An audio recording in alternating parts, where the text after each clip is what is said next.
अगर आप चाहते हो सच में इस बिजनेस को, हर चीज ये बिजनेस देगा आपको, और ये बिजनेस है, बिल्कुल हर कोई हर चीज बिजनेस कर रहा है ना, पैसा किसको नहीं चाहिए। मैं तो मैम ये मानता हूँ कि अगर आप कोई सर्विस प्रोवाइड कर रहे हो तो उसका पैसा मिलना चाहिए। आप टाइम दे रहे हो, आप एनर्जी दे रहे हो, और कई जगह तो जुपिटर की ऐसी चीजें हैं कि आप नॉलेज फ्री में दे ही नहीं सकते हो जी। और दूसरी चीज जो सचमुच फैक्ट है कि जब भी कोई अपनी दुखी चीज या प्रॉब्लम किसी को भी बताता है और अगर कोई सुन भी रहा है तो वो इसकी नेगेटिविटी या नेगेटिव थॉट का एक पार्ट ले रहा है। बिल्कुल। जब आप उनसे पैसे लेते हो, पहले जमाने में दक्षिणा दी जाती थी जी। तो जब आप उनसे पैसे लेते हो इट मीन्स कि वो आपका एक बिजनेस बन जाता है, आप उसको उठा के घर नहीं लेकर जाते हो प्रॉब्लम को। हालांकि आती है, एस्ट्रोलॉजर का काम भी कोई इजी नहीं है। मैंने सुना है उनकी खुद की तबीयत बहुत खराब रहेगी या उनकी खुद की लाइफ में भी बहुत उथल पुथल चलता रहता है, क्योंकि आपका सबकॉन्शियस माइंड ही वर्क कर रहा है ना जी। और astrology is a belief system only. ठीक है, जैसे ही कोई इंसान आपके ऊपर ट्रस्ट करके आता है उसकी एनर्जी आप तक पहुंचेगी पहुंचेगी। बिल्कुल, है ना।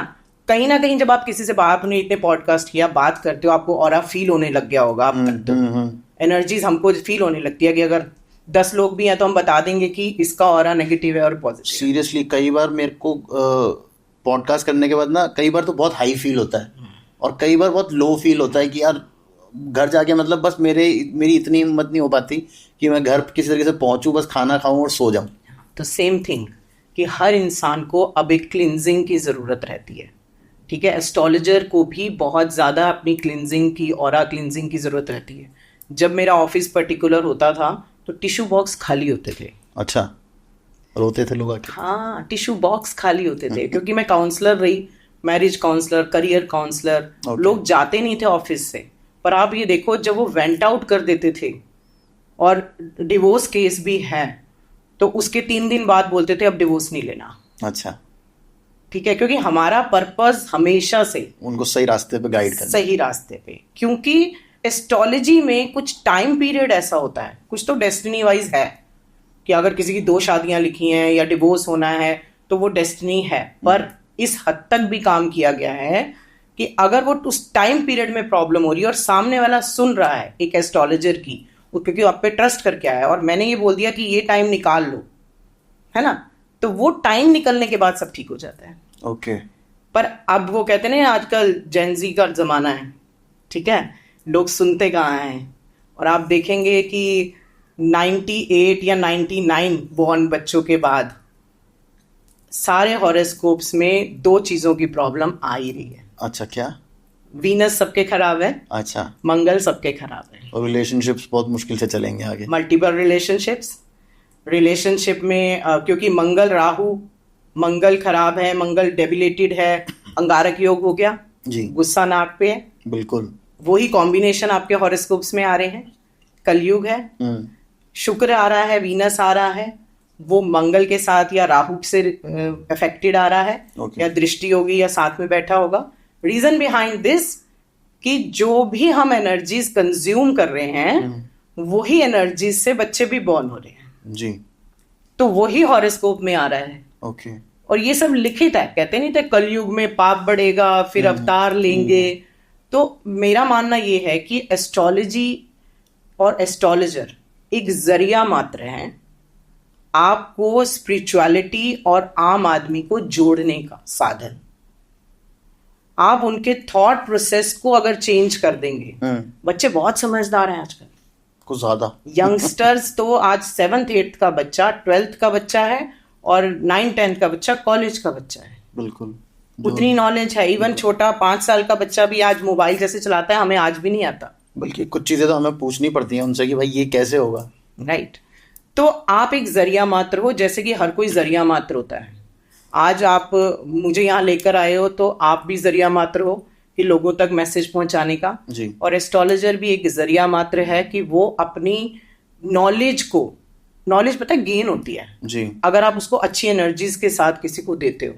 बिल्कुल। आपका खुद का सेटिस्फेक्शन पहले होना चाहिए कि आपने सही तरीके से उसको गाइड किया, क्योंकि एस्ट्रोलॉजर की सबसे बड़ी पूंजी, आप किसी भी एस्ट्रोलॉजर से पूछ लो, पैसा है नहीं असली। मतलब मैं ये नहीं कह रही जो पैसे कमाने के लिए बैठे हैं, पर मेरे हिसाब से जिनके पास अच्छे विद्वान लोग हैं, जिनकी उनकी पूंजी सिर्फ इतनी है कि जब वो इंसान जिसको आपने सॉल्यूशंस दिए, रेमेडीज दी, बहुत जरूरी है देनी, ठीक है, उनको उसका फल मिला, पर रेमेडीज करता कौन है?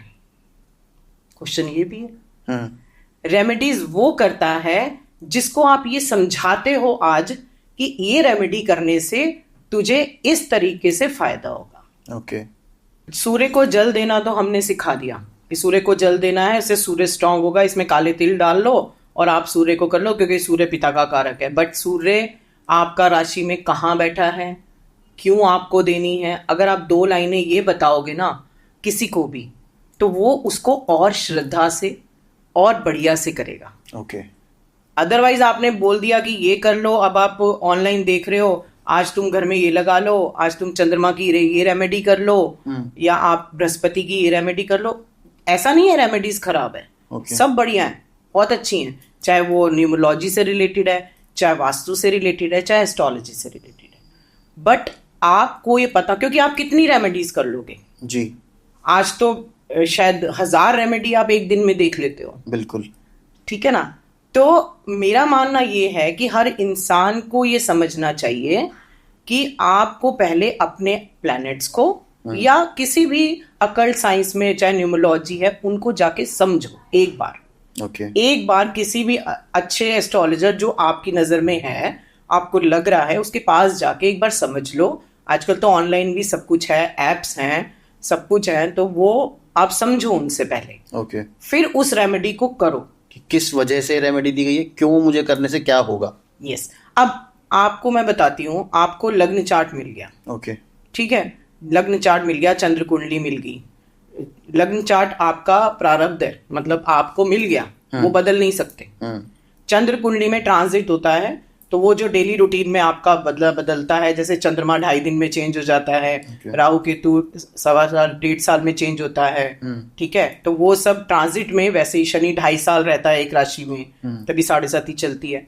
तो ये सब चीजें जो है ये तो चलेंगी, ठीक है, तो ट्रांजिट के हिसाब से। बट जो सबसे बड़ा रोल प्ले करता है एस्ट्रोलॉजी में, वो दशा करती है। अगर आपका सूर्य उच्च का हो गया, आपका बृहस्पति भी उच्च का हो गया हॉरोस्कोप में, बट आपको दशा चल रही है राहु की, और राहु बैठ गया हायर स्टडी में, अच्छा, ठीक है, अब सूर्य उच्च का है, ऊपर से आपको चल रही है राहु में शनि की दशा, और आप कॉम्पिटिटिव एग्जाम दे रहे हो, आप सक्सेसफुल हो ही नहीं सकते, मैं कितनी मर्जी ट्राई कर लूं। हाँ, उसके लिए आपको पहले जानना पड़ेगा कि मुझे अपने रूटीन में कैसे चेंजेस लाने चाहिए, या किस टाइम पीरियड में मैं जितनी मेहनत करूंगा तो मुझे इस उपाय से ज्यादा मिलेगा। अब सूर्य को जल, जो भी कॉम्पिटिटिव एग्जाम गवर्नमेंट जॉब का दे रहे हैं, IAS बन रहे हैं, वो सूर्य को जल देना, आदित्य हृदय स्त्रोत का पाठ करना, ये कॉमन रेमेडीज हैं, और वो वैसे भी करनी चाहिए। सूर्य इज एनर्जी, एनर्जी की रेमेडी आप कहीं भी करोगे, सूर्य की तरह चमकना है तो ये सब करनी चाहिए। मैं और प्लैनेट्स की भी बात कर रही हूँ कि आपको दशा तो चल रही है आपके विपरीत प्लैनेट की, जो आपके हॉरोस्कोप में मैलेफिक है या उससे दिक्कत दे रहा है, और आप कर रहे हो बृहस्पति की रेमेडी, क्योंकि मेरा बृहस्पति राजयोग बना के बैठा है। तो अगर कोई भी मैलेफिक प्लैनेट, जो थ्योरेटिकली मैलेफिक बताए गए हैं, क्योंकि मेरे लिए कोई भी प्लैनेट मैलेफिक नहीं है और कोई भी बहुत ऑस्पिशियस नहीं है, वो तो मुझे लगता है कि वो प्लैनेट्स जो है वो आपको कुछ ना कुछ दे के सिखाने के लिए ही आते हैं आपकी लाइफ में। दशाएं भी वैसी ही हैं जी। अगर राहु 18 साल चलता है, उसके बाद बृहस्पति की दशा 16 साल आती है, बिल्कुल, यानी ये जिगजैग है लाइफ का, कि किसी की भी लाइफ परफेक्ट नहीं हो सकती, जैसे किसी का भी हॉरोस्कोप परफेक्ट नहीं है।